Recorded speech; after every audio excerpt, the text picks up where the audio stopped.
Amen. Kolo sapambola yo.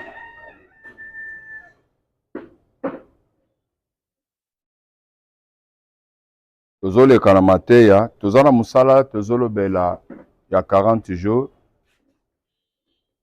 La délivrance dans les mariages.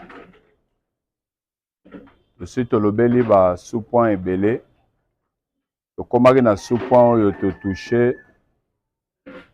On a koloba les lois sur la dot. Pourquoi les lois sur la dot? Tomeki kotalisa ba dot esalami na kati ya Bible. Façon Nzambe azotalisa comment makambo il faut et continuer. Ndakisa tomonaki Nzambe azopesa exemple na loi de beau-frère, c'est-à-dire soki ndeko na bango abalaki mwasi akufi atiki bana te, bandeko ya mobali bazo continuer libala na mwasi wana.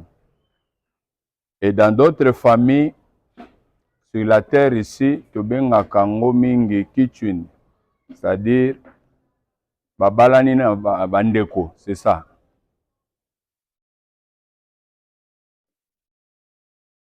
Mais dans la Bible, tout le monde pas Bayuda, c'était comme ça. C'est pourquoi nous avons dit les lois au pluriel.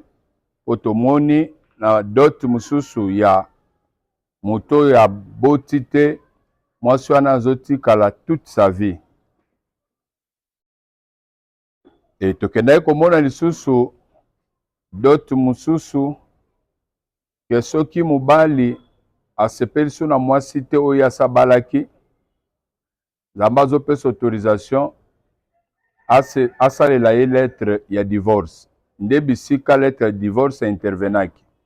Au cas où mobali asepeli so na mwasi wana te. Lettre ya divorce eza ko intervenir. Et lettre ya divorce ezo intervenir permettant à la femme ya ko quitter libala et d'aller se remarier kobala mobali mususu. Et mobali wana akomona preuve ya lettre oyo mobali liboso apesaki, et puis mobali wana azobala ye pe problème oyo ezala te kati na bango. Et soki mobali wana abalaki akufi, Nzambe azotalisa ke mobali wa liboso akozongela lisu te. Pourquoi? Po eza abomination. Mais soki otali epa mwasi oyo abotaki te mobali wana akufi, bazozwa mwasi wana bapesi ye epa ndeko mobali. C'est clair? Est-ce que vous comprenez? C'est par là que tomeki kolobela les lois au pluriel. C'est-à-dire, tokuti les lois sur la dot au pluriel, tomoni awa, façon salameli, awa, façon salameli, awa pe, façon ezo salamel. Mais maintenant, tozolobela, peut-être ma question ezali, pe batumusu batuninga on a groupe, est-ce que aujourd'hui, tozopesa raison na bakutimi na biso nde ba continuer ango basala kango. Topesi ndakisa mobali akufi babotaki te mwasi azotikala. Sikofo ndeko na ye mususu azwa ye ndenge tomonaka na bakutimi mususu. Non. O Bible ezotalisa soki mobali akufi mwasi aza lié na mariage na mobali aussi longtemps que le mari est vivant. Soki mobali akufi libala pesa nini ekatani. Et Bible ezopesa ye autorisation. Kolo Yesu mtazo changer constitution azoloba, elle peut se marier avec qui elle veut, mais à condition que ça soit dans le Seigneur. Abala kaka bana nzambe. Akoko bala mopagano te po aza mwana nzambe. Fa bala dans le Seigneur. Et dans le Seigneur, ils ont renfermé makambo ebele, s'il faut te expliquer ango. C'est par là que tu peux comprendre que, un, il faut moutaza la mwana nzambe. Deux, il faut chercher la volonté de Dieu. Parce que batunyo so bazana kati na église ata baba na nzambe elobite forcément que fozwa kaka kingandi te. Fo Nzambe atalisanga siko na bana Nzambe oyo ngai oyo angeza nani. Tout ça, ça compte dans le Seigneur. Ça compte. Je ne sais pas si vous comprenez. Que le soit pambola. Et les autres continuent à le bela. Au église. Et tikali nango les lopezo sa elango. Automoni même chez les juifs. Ils ont makamusu sukola sa inini. A changé. Ok? Et toujours le bela sur la dot. La dot comme consentement du père. Ok? Lorsque nous disons comme consentement du père, c'est-à-dire quoi? Papa azo déclaré loko ya lingi. Et peut-être ça landa très bien. Papa azo loba pour ma fille, bope sanga boy. Tout comme papa koyoko boya. Keba pese loko. Mais à l'obika maloba, qui n'a pas sur moi en mariage. C'est ça ce que nous disons. Mariage, c'est le consentement du père. Amen. Pourquoi nous disons du père? Parce que la Bible reconnaît que les enfants, bazabana enani, y a papa. Allons vite. Tozwa pa verset totanga. Exode de Pestozalaki, Exode chapitre 22e. Exode 22, le verset 16 à 17. Que dit la parole de Dieu?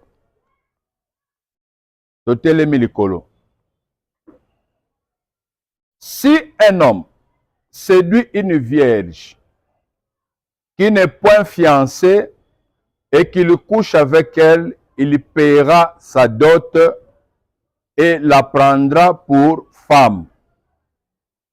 Si le père refuse de la lui accorder, il paiera en argent la valeur de sa dot, de la dot de vierge. Amen. Tofandi. Nous avons dit ceci. La dot, c'est le consentement du père. Soit le papa dit donnez-moi tel, ou soit le papa accepte et repère sa monnaie gratuitement à l'obika maloba. Je vous l'accorde. C'est normal. Les premiers parents sur la terre, c'est notre Dieu. Comme il a fallu, l'ikambouatali ya mariage, atalisa, quand même quelque chose, tomoni, mariage à Adam et Ève, Zambazo sala que, lui-même en étant leurs parents, azozwa kote moko ya Adam, pona kotalisa preuve ya paiement, ya dot, oyo Adam salinine, apesi, pona kozwa Ève.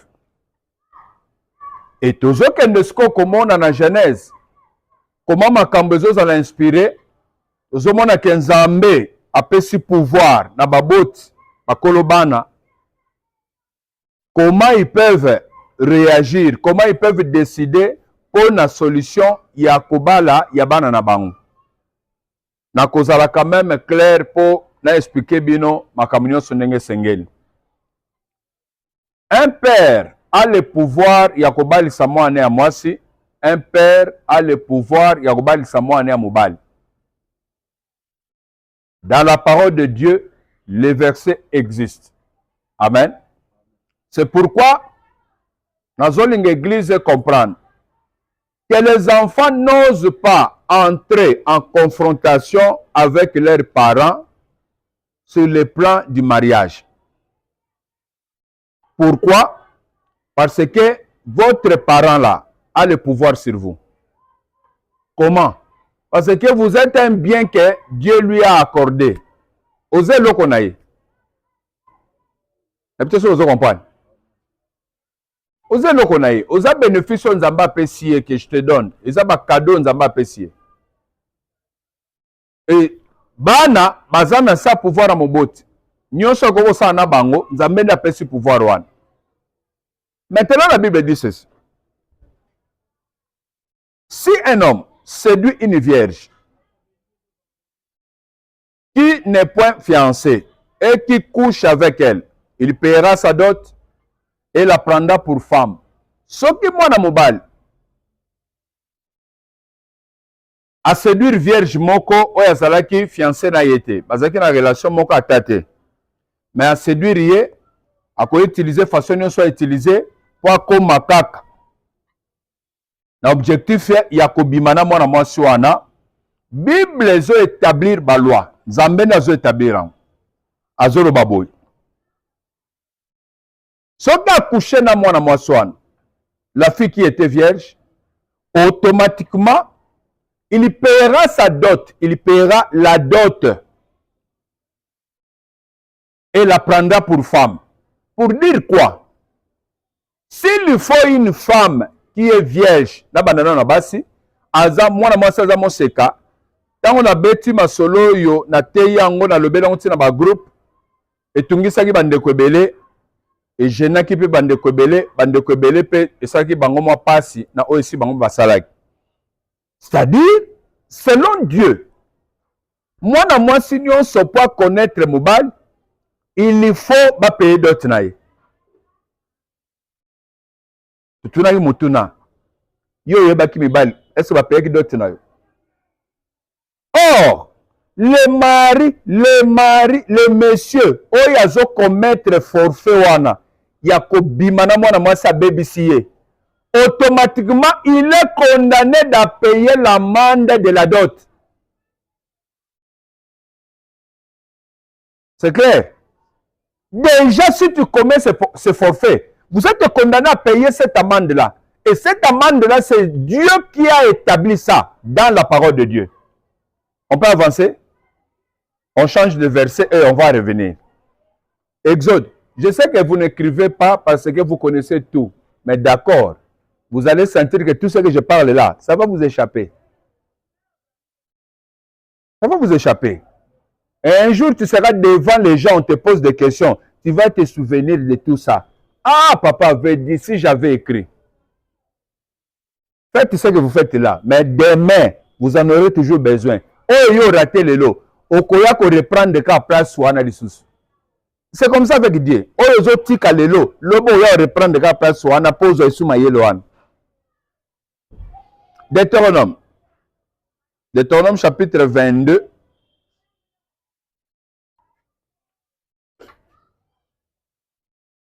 Je lis au nom de Jésus-Christ.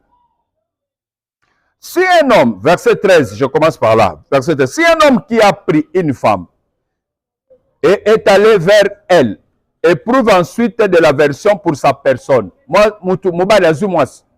Abali abiminaye. Malamoka baye. S'il lui impute des choses criminelles, soka bandi koloba mabe pona mwasi wana après avoir couché na ye, et porte atteinte à sa réputation, bandi ko sambwisa ye, na kuti ekutu bien te, na kuti asa beba yebi mibali te, en disant j'ai pris cette femme, je me suis approché d'elle et je ne l'ai pas trouvée vierge. Alors le père et la mère de la jeune femme prendront les signes de sa virginité et le produiront devant les anciens de la ville à la porte. Ba parents ya mwana mwasi, tango bakoyoka makambo wana, bazwa elamba ya signe ya virginité na bango, c'est-à-dire lorsque mobala balaki tanga zue premier jour, na kutimi na ezaleli ya bayuda, bazalaki kopesa elamba ya pembe. Po ba vérifier mwana na bango tenga zokota na nui wana, ba vérifier azaki pela moseka to moseka te. Et action soke lekana nenga za moseka na nenga ko bebela. Bazozo elamba wana baboti batikali nango comme preuve ya ko garder babombi. D'habitude so zolanda très bien. Tala nzambe nenga ko pesa ba famille devoir. To examiner biso na bino. Et fait makamone zo salema eza makilande zo tikala. Oui ou non? Nzamba yebi ke lokwa makile kanga maka etikala kana elamba. D'accord. Ate ko pesa solo dans un moment, mais suka solo sa nini et que limwa pe makile sa nini e kauki na ngo etikali bon. Nzamba pesi famille devoir. Ya ko zo serviette wana ba garder ngo ba bomba ngo au cas où le mari de leur fille à côté le mapo abo sana akosela mwana bango makambo ba parents na bazo sanini bazo kende ko bimisango ba memi yango po ba mpaka église pour leur montrer que voilà le signe de la virginité de notre fille c'est ça azwa ki emoseka akonnaîtra ki ya ye mutabebisi mwana biso serviette yango ya makambo nyonso esalemaki et Bible zo continue zoloba boy. Le père de la jeune fille dira aux anciens, j'ai donné ma fille pour femme à cet homme. Et il l'a prise en aversion, le loi Bayeye. Il lui impute des choses criminelles. Pourquoi femme et pas ancien? Parce que personne qui a des autorisations, ce qu'on a s'appelle sioté. Ça la lettre benganaï. Mais ce qu'on lui a sambu ça y est, que kuta qui est vierge, surtout que va toucher le kamba virginité, il lui faut ba prévésal. Faut pas me pas ya ba mpakalingomba, ba fandi la makamu na yo. J'ai donné ma fille à cet homme. Il lui impute des choses criminelles en disant, je n'ai pas trouvé ta fille vierge. Or, voici le signe de virginité de ma fille. Et ils déploieront son vêtement devant les anciens de la ville. Ok? Devant les anciens de la ville. Comme ils ont déjà ils savent reconnaître et lamba oyo yango eza signe ya virginité. Pour eza iloko moko comme coutume, pe ba yeba ki comment il faut que sombe lamba nini il faut somba pour garder ba signe wan. Les anciens de la ville saisiront alors cet homme et le châtieront. Lokola yebo ko sela mwana mwasi o likambo bampaka ngomba bakozwa mwana mbali oyo bako châtier ye. Et parce qu'il a porté atteinte à la réputation d'une vierge d'Israël. Onanin, pote aluka sambwisa une vierge d'Israël. Tout le monde est Israël. Israël a un exemple, il y a biso église, il y a biso banananzam. Ok? Parce qu'il a porté atteinte à qui? À un enfant de Dieu. C'est clair? À un enfant de Dieu. Le col a porté atteinte à sa réputation, Luka Sambousaye. C'est pourquoi, attention, quel que soit le problème, vous n'avez pas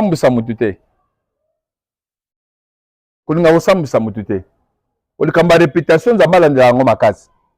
Nde loko Joseph abima malamu et pas ya mari tango mari a komi na zemi ya kolo Yesu. Joseph a réfléchi à le bien bawa boma biso mabanga non na touché été. C'est quand ben na nzoto na voyager na kima na longa na mboko pona ya kufa pam. Na osambu sete na oloba pete. Mais tant azo réfléchir bon on est Saint-Esprit. Zamba yeko bimele pona oyebisa attention. Eza makamu nzamba azo sala garde ta femme. Asali lo moko te mais za puissance nzamba nde sali yango. Et le kola nzamba za na pouvoir redominer. Nde Joseph pas comprendre ngo pa fandi a supporter ngo pe bota problème ité. Parce que Maria zaki toujours vierge a touché qui était. Ça dit ozokuta ki Maria komi na mukumba kolo Yesu vierge ba touché été parce que Bible dit la vierge sera enceinte. Oh, la vierge sera enceinte et ça mandeni et ça ma la puissance à Saint-Esprit. Ça dit mobala touché été mais nzamba koti mabona libumunaye. Abota kolo Yesu vierge nde a partir de bota nde place à bébé liangwan. Après nde Joseph ayoko zwasko libala a continuer na mari. Na sima baboti bana musuko mone Gide, mwana musuko mone Jacques, bana musu babota ma baleki a kolo Yesu et pas Marie na Joseph. Kolo sa pambola. Bible zolobani. Parce qu'il a porté atteinte à la réputation d'une vierge d'Israël, ils le condamneront à une amende de 100 cycles d'argent. Vous avez pris, hein? Vous avez pris, hein? Bako condamner mobali wana na infraction à sali, hein? Na montagne de 100 cycles d'argent. Oui, une question.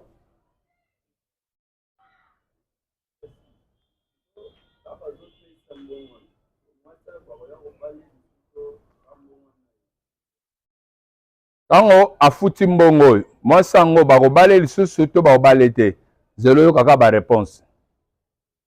Félicitations encore la pambola. Akofuta amende il y a 100 cycles d'argent dont le prix était connu. Que ce qu'on une vierge monter akofuta yebani. Il faut foutre monter wana ndezo sala dot ya vierge. C'est clair. Vous avez foutu à montant wana, il y a amende wana ya montant dot ya vierge. Abo foutu 100 cycles d'argent qu'ils donneront au père de la jeune femme. Appelle c'est pas moi si. Appelle c'est pas nani. Pourquoi appelle c'est pas père? Parce que c'est le père le responsable de qui? De l'enfant. C'est par ici que vous devez comprendre, nous l'église, l'enfant appartient au père. Amen. L'enfant appartient au père. C'est pourquoi lorsque Dieu a parlé à Abraham, donne-moi ton fils, ton unique, Isaac.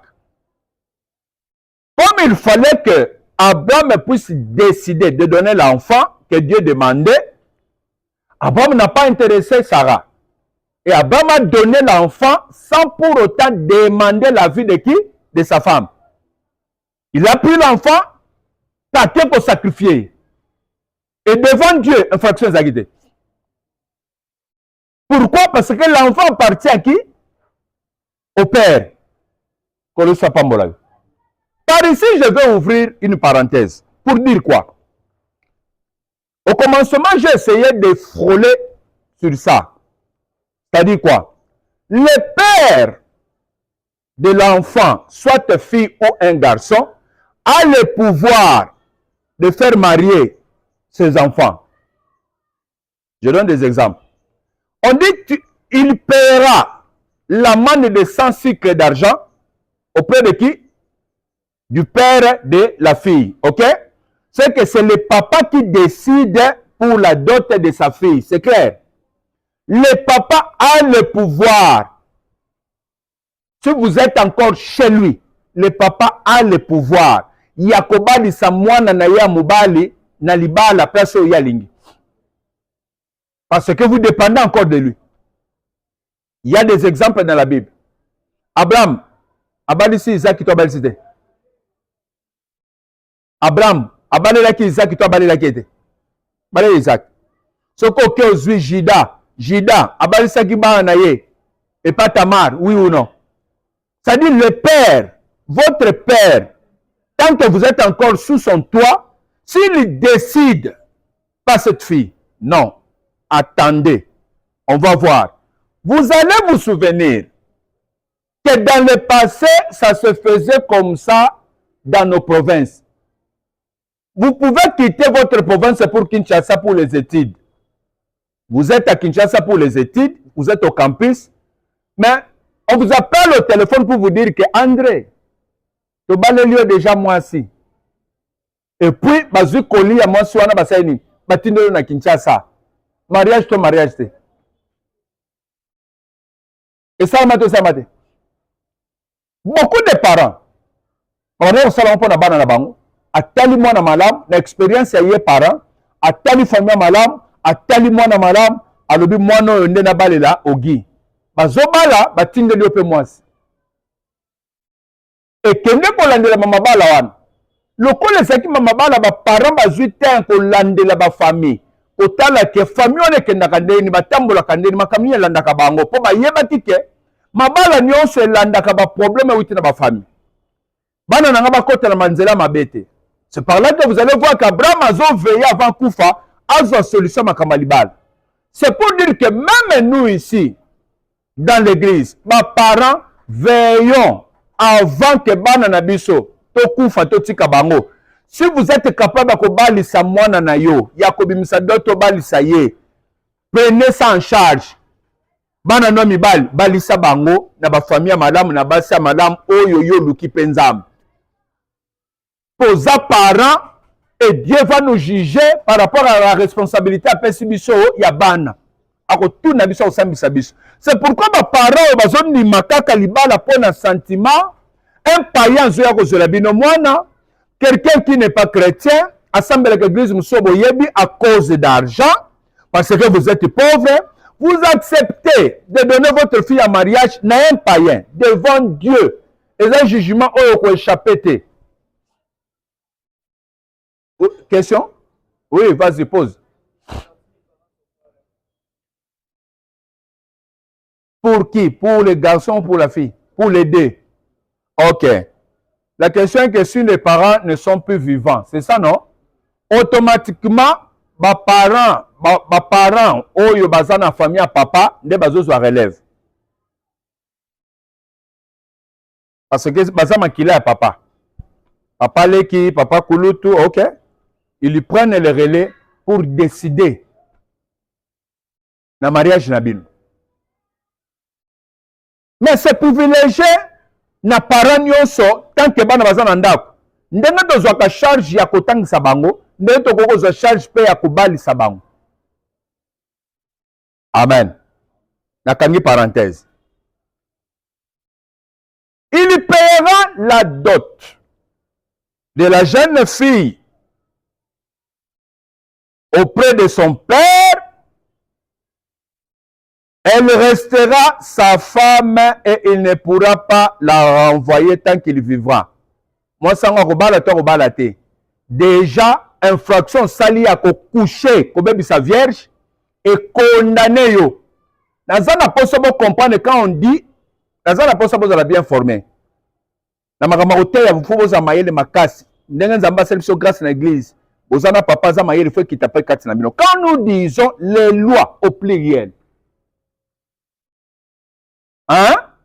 Les lois au pluriel, il y a badot. Et ça que pour vous comprendre. Que ah, ta loi bimiao, ah, ta loi bimiao. Bote parce que nenge loi, et ça que s'accentuer. La personne azo bebi sa mwana ya batu, ya vierge, abimina ye, azo la condamné nanu premièrement, ya kofuta dot. Montant nango nini, 100 cycles d'argent. Montant nini, ya vierge, ya pria, ya ba vierge, ok? Pour des vierges, il faut que ça dot, c'est 100 cycles d'argent. Et ça, une amende. Deuxièmement, Bible Zokende Kolobaboy. Vous êtes maintenant condamné. Yako zoye comme moi si peu kotikalanaye, moi si po na libela. Tant que tu vivras au koki kobo yaye te. C'est-à-dire, le kola, Bible pesa ki na loi mususu ya dot. Et ce qu'on s'appelle sur la moi cité, au koki kokoma lettre pe boye, mais le kola yo tombe na infraction de verger qui mwana bato, ok? Oya ko bala ye gentiment te, mais au de verger qui est, nzamba condamné yo, que tant que tu seras vivant, tu ne peux pas la renvoyer. Occasion mon que ça soute kolobo, na s'appelle ne soute. Vous êtes condamné parce que Azaka fiancé na yote oyaki o séduire ye pour de vierger na makas. O comme condamné na kati libala wana que tant que tu seras en vie okoki ko renvoyer te ko boya yete.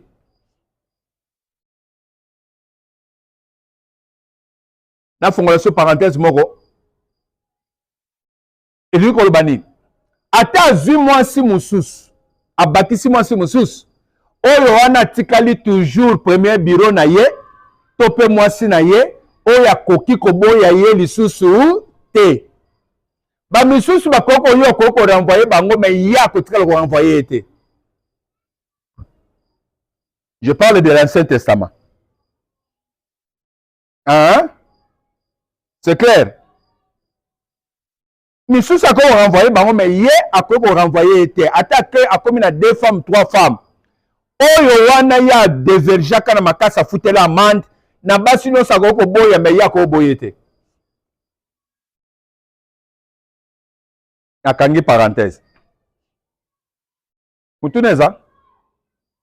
Pardon? Akotika la mwasi na ye pona libela.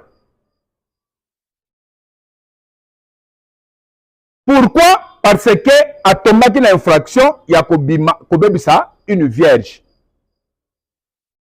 Alors, à cause sa dot et pas parent, ce qu'on appelle si dot pas parent, et Bible continue le dit, moi je suis en atikali pona libela. Maintenant, tozongi na verset tozaki nango liboso, na chapitre tozaki nango liboso, il y a Exode. Exode le bis konin. Ok? Exode le bakinin.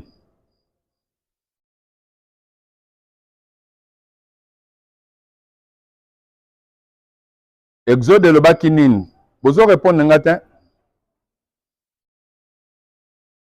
Exode 22, 16 à 18 le bakinin. Pardon? Si un homme, si verset 16 n'est pas une parenthèse, si un homme séduit une vierge qui n'est point fiancée et qu'il couche avec elle, il paiera sa dot. Dot, on a te le dit combien?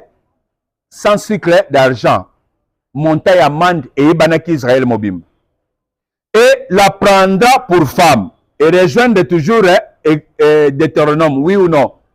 A Kofuta, peut azuyer comme moi sinaye, et kuna va continuer à dire toute ta vie non aux en la vie, moi boyaye, exaté. Pourquoi? Parce que au baby sakiye, hein?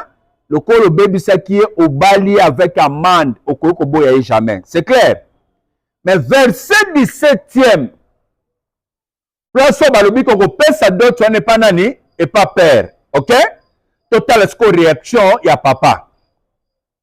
Si le père refuse de la lui accorder, il paiera en argent la valeur de la dot des vierges. La valeur de la dot des vierges, c'est combien? 100 cycles d'argent. Ok? Malgré qu'il va payer les 100 cycles d'argent de la dot de vierge, ok? Mais si les parents qui prennent la dot comme amende refusent en retour de vous l'accorder, que prenez ma fille, le père voit que vous êtes d'un mauvais garçon, ok? C'est un jeune kounouna. Je ne peux pas l'accorder, ma fille, malgré qu'il a payé l'amende. Ok? Le père, s'il refuse de vous l'accorder, mais l'amende, le père ne peut pas refuser l'amende. Parce que c'est Dieu qui a établi ça. Mais le pouvoir d'accorder votre enfant, à Kenda comme ce qu'on moi, si à Mobali a des vergers qui est wana, Nzamba peut se pouvoir pas papa wana. A ko futa 100 cycles d'argent comme amende, denga de verger mona batou. Mais papa soka se pele a pesa ya continence à la moisi na ye, ezo qui peut papa. So qui peut papa boyi qui a ko pesa ye te pas continuer bas à la moisi na Mobali. A refuser ye la région de sous que c'est tunaki. Papa zo garder mwana na ye. Mais au fouti amanda nini, il y a d'autres oyo et c'est un pesa. Le père va garder cet argent. Est-ce que l'obi akoko bala toko bala te? Mobali mususu akoya akobala ye pe bakopesa ye rapport que tala 100 cycles d'argent ba futela ye makambo elekanaka yango. Rapport nyonso ya ba ancien, hein? Oyo basala mikanda ba PV que elle a été de vierge pe ba futela ya mande yango. Et le monsieur va te prendre na position one. C'est-à-dire, la fille peut se marier aussi. Déjà, l'homme, il a salié makamba bongo, a condamné à soyer pour toute la vie. Mais si on peut parler ma boy, on va se peine famille au thé, balingi mutu musunda bien ya, mais mutu ana koya akokuta rapport nyos, po bansia mutu ba autre temps. Et bansia on a bazalo kola administration mobimbo, on dirait l'État, hein? On dirait l'État na kata bayuda, bazo établir ba dossier, ba mikanda ke tali sake, mwana mwasi oyo tala makambo ekomelaki na vie yango eza erreur ya asalaki faute wana te, mais elle a été violée et mobali okoya azokuta dossier wana même devant Dieu, mwana mwasi aza justifié parce que elle a été violée. Baforsaki ye makambo et mobali ozoya akobala ye bonnement la akuti pe dossier wana nde bazwi ye comme mwasi pe abandi vi na ye mosusu. C'est pour dire quoi? Malgré que vous pouvez payer l'amende, mais le consentement du père prime au-dessus de tout. Alléluia. Kondima ya papa, kosepele ya papa kandima peso mwana, eza koprimé au-dessus de tout. Je vais m'expliquer. Okoki koya kobala mwana, po batu batie makelele tout consort. Oyo kobala mwana. Pour votre information, nazonga mwa muke place wana puis na komo place tozali. Likambo tali mariage aujourd'hui. Ba famille na biso tokoti sorcellerie parce que toke ko pesa ouverture na bisiko nzambe apesa ouverture te. Aujourd'hui pour babalisa mwana na yo, ozokuta bazokende kosala liste ya ba papa na liste ya ba maman. Mais dans la parole de Dieu, ça n'existe pas. Dans la parole de Dieu, c'est le père qui décide.